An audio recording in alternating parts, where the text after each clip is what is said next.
Today, Kyle, I realized that I kind of enjoy watching children fight each other to the death.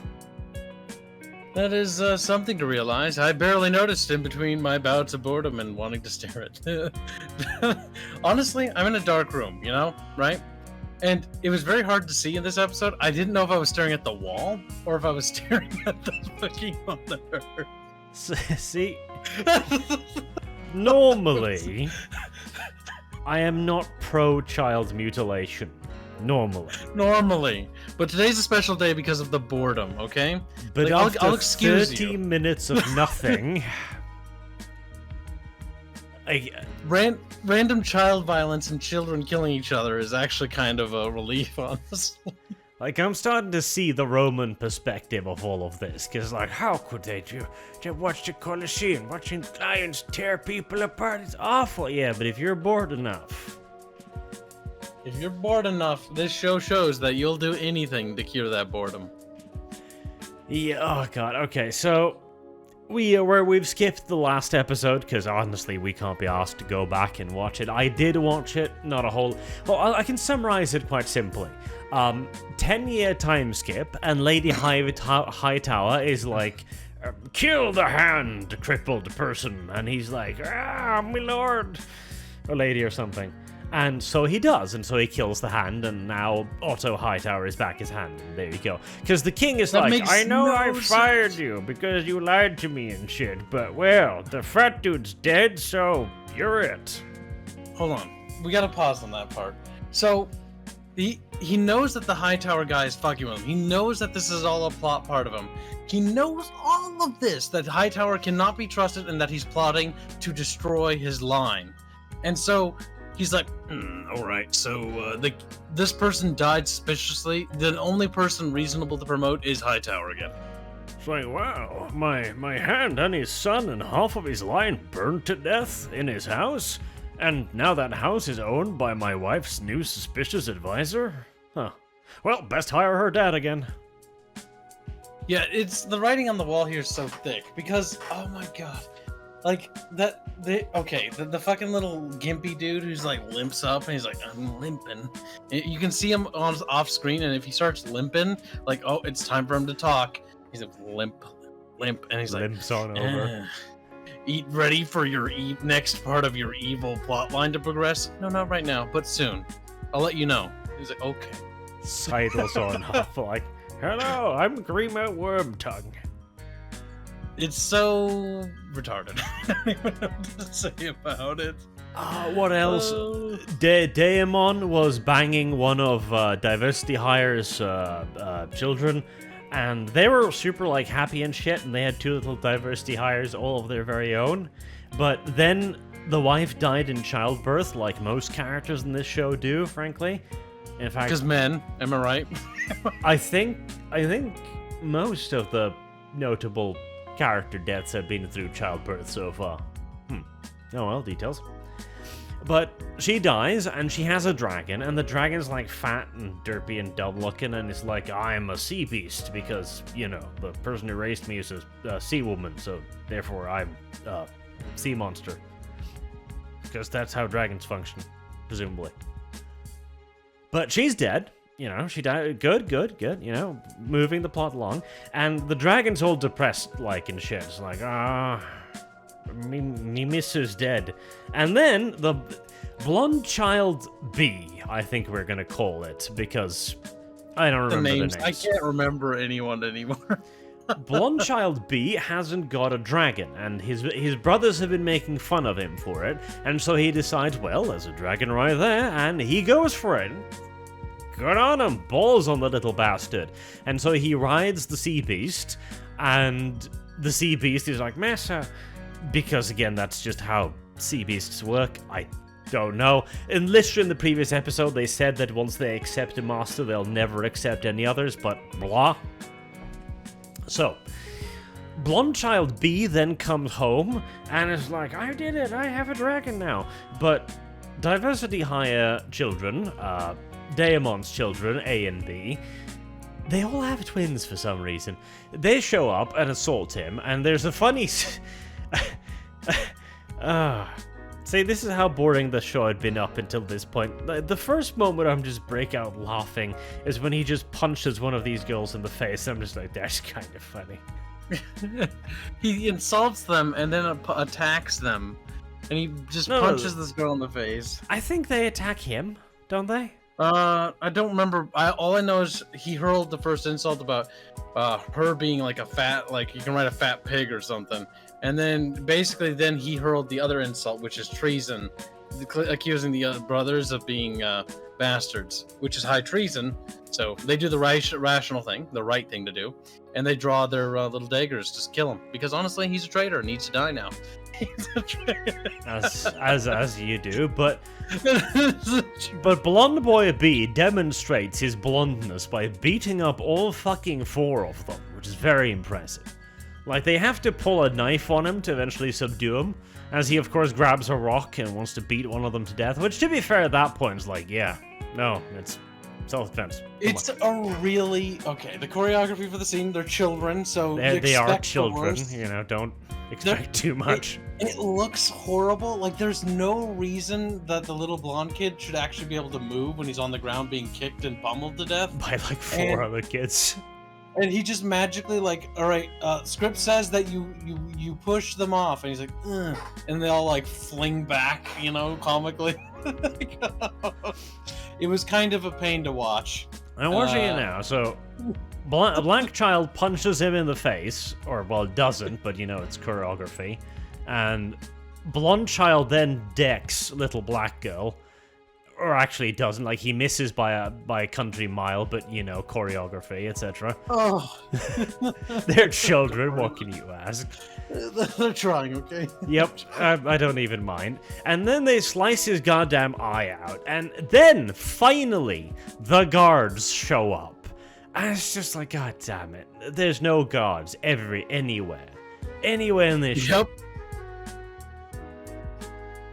The guards never show up at any point. And you know what's annoying about that, right? Anytime they need something bad to happen, the guards just disappear off the scene. Because every other time they're in the background, they're always everywhere. And anytime something bad has to happen, or something that needs to happen for the plot, all of a sudden you just see like little poofs of smoke as they're despawned.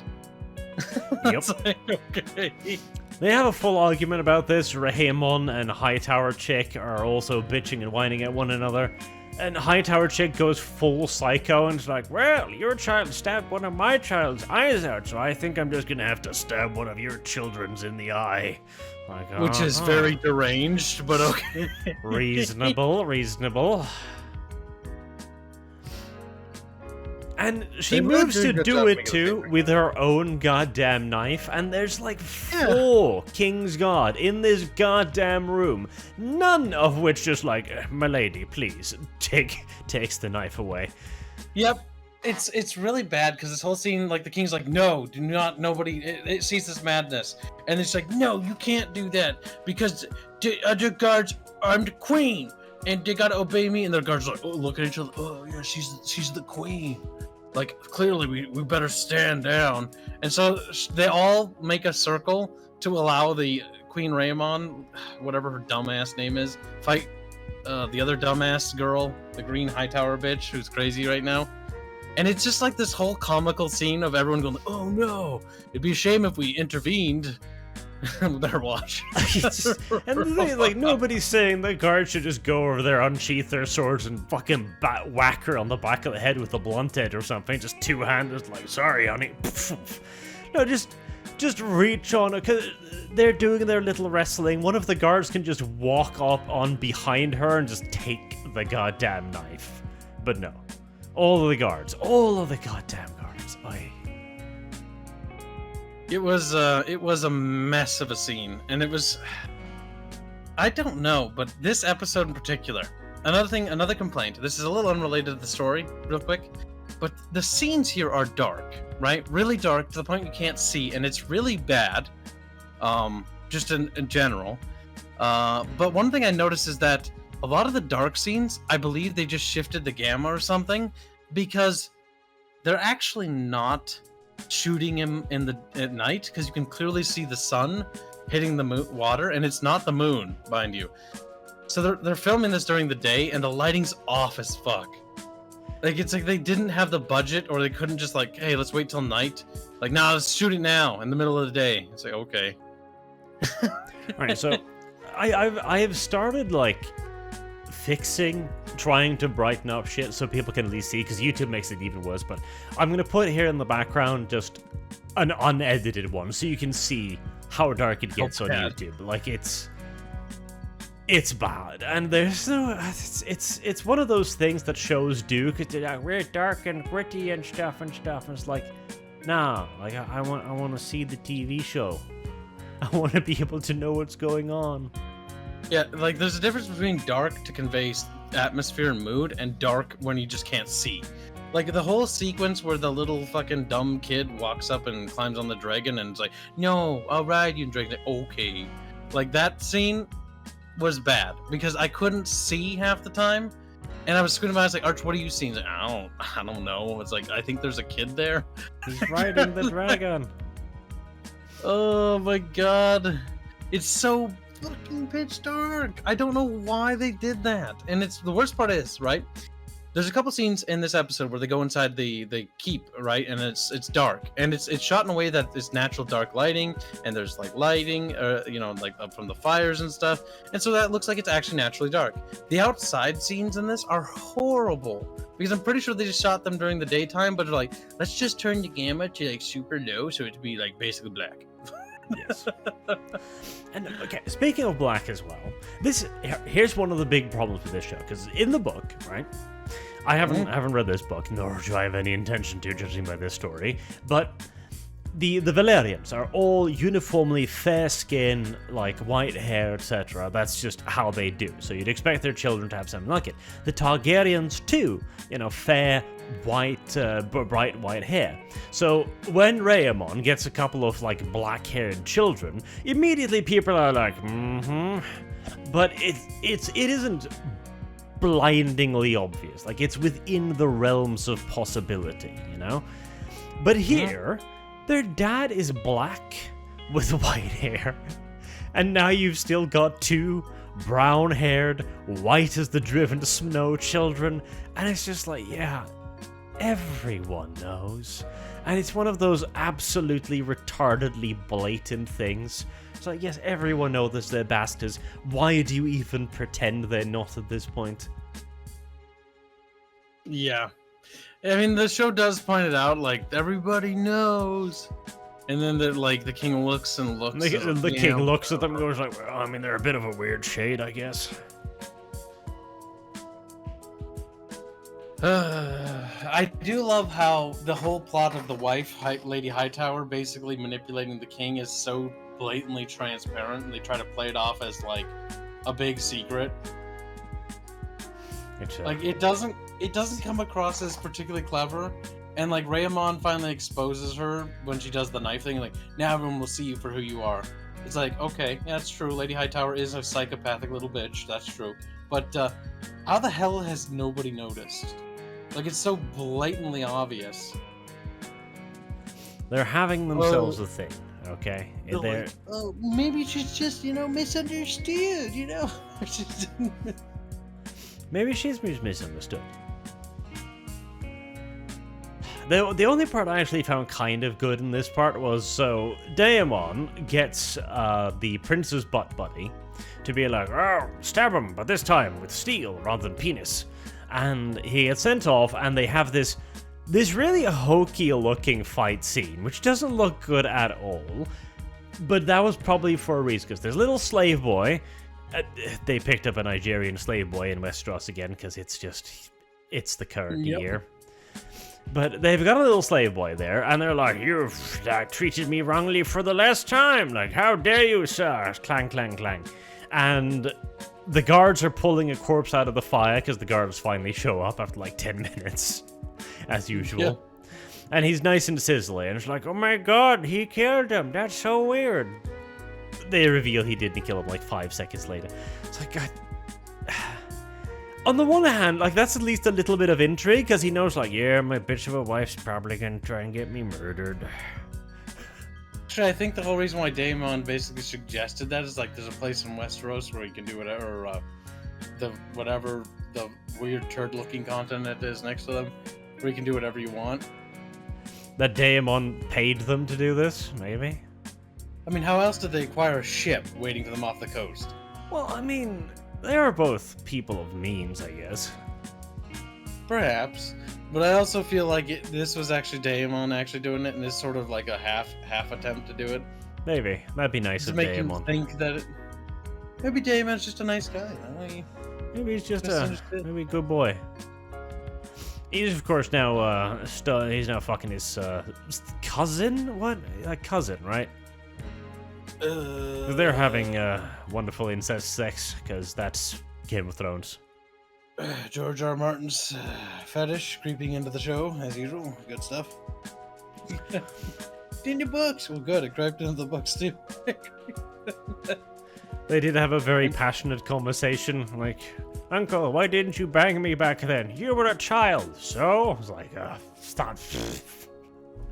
That was a bit of a weird thing to say, but I was... Like, I don't know, it's a Game of Thrones book. And he did, Daemon just nods like, you have a point.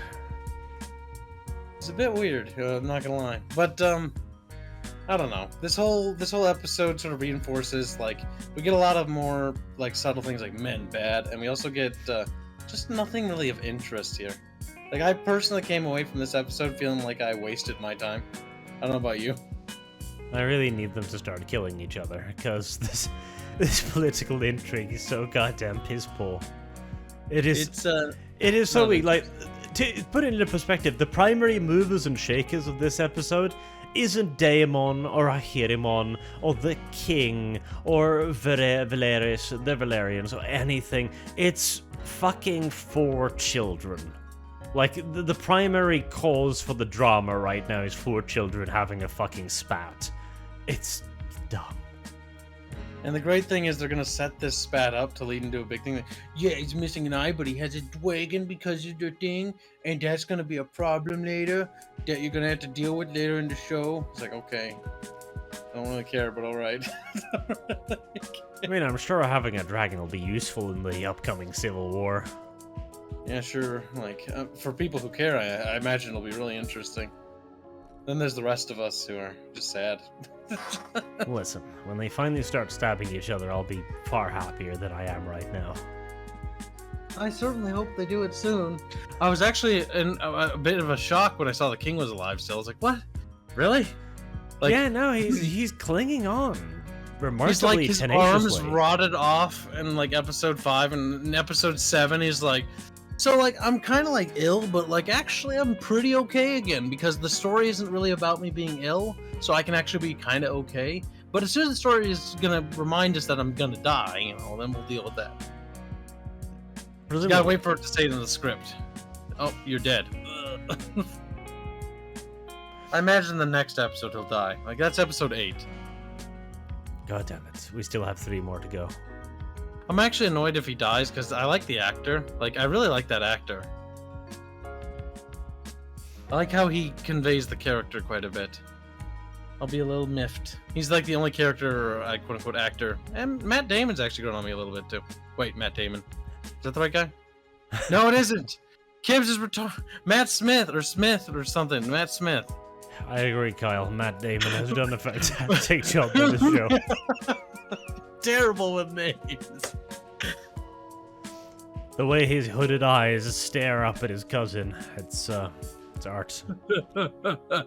Bit strange, really. Like, Matt Damon, you look weird. I know, I feel weird. I don't remember being paid for this role, honestly. It's strange. I think my new favorite will be Blond Child B, because, you know, I have a certain amount of respect for anyone who's willing to straight fist a woman in the face. At the same time, like, I get where you're coming from for the meme option, but I find the character kind of annoying.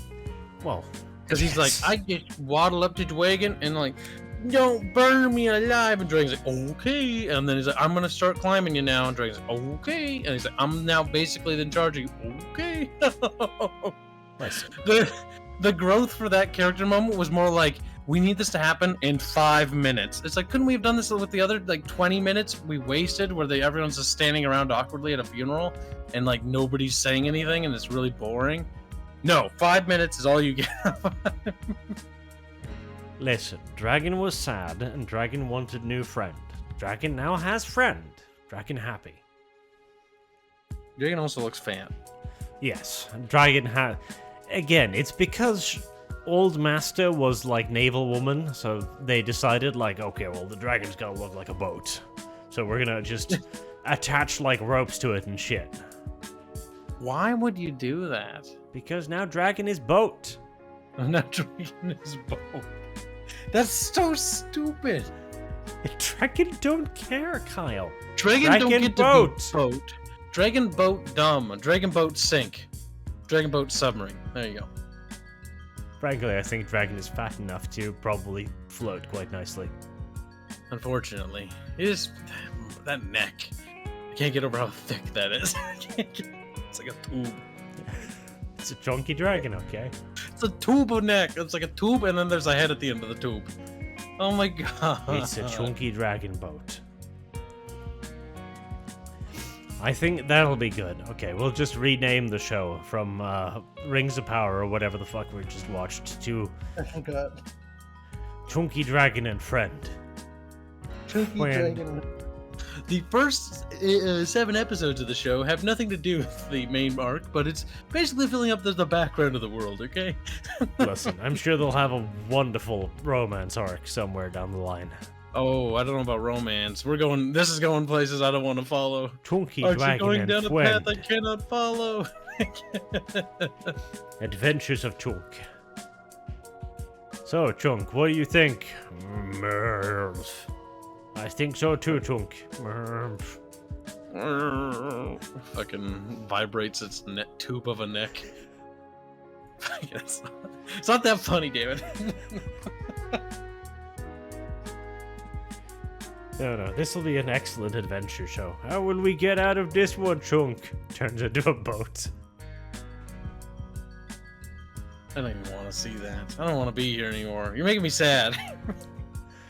That's right, your boat transformation skills. How could I have forgot?